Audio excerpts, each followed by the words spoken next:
ஒரு காலத்தில் ஸ்பிரிகல் என்ற ஒரு சிறிய டிராகன் வாழ்ந்து கொண்டிருந்தான். மற்ற டிராகன்களைப் போல இல்லாமல் ஸ்பிரிகலுக்கு தீ பிடிக்காது. அதன் சூடு, புகை வரும் வாசனை, மேலும் தன்னை பார்த்து பயப்படுவார்கள் என்ற எண்ணம் அவனுக்கு பிடிக்காது. மற்ற டிராகன்கள் பெரிய தீக்காற்றை உமிழும் பயிற்சி செய்யும்போது ஸ்பிரிகல் வேறொரு விஷயத்தில் திறமை பெற்றான். அவன் தனது சிறகுகளை அசைத்து குளிர்ந்த தென்றல் காற்றை உருவாக்குவான். இதை பார்த்து பிற டிராகன் நண்பர்களும் நாமும் குளிர்ந்த காற்றை உருவாக்க பயிற்சி செய்வோம்.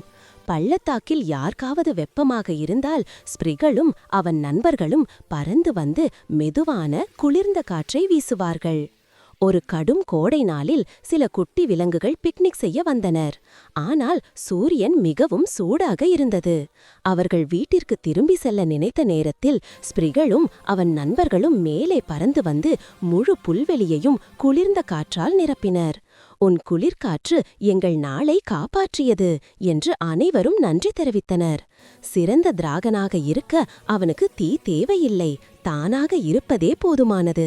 அந்த நாளிலிருந்து பள்ளத்தாக்கு அதிகமாக சூடானால் அனைவரும் தங்கள் பிரியமான குளிர்காற்று டிராகன்களை அழைப்பார்கள். நீங்களும் உங்கள் திறமை கண்டுபிடித்து அதில் சிறந்து விளங்குங்கள். My dear friends, like and subscribe our video, please.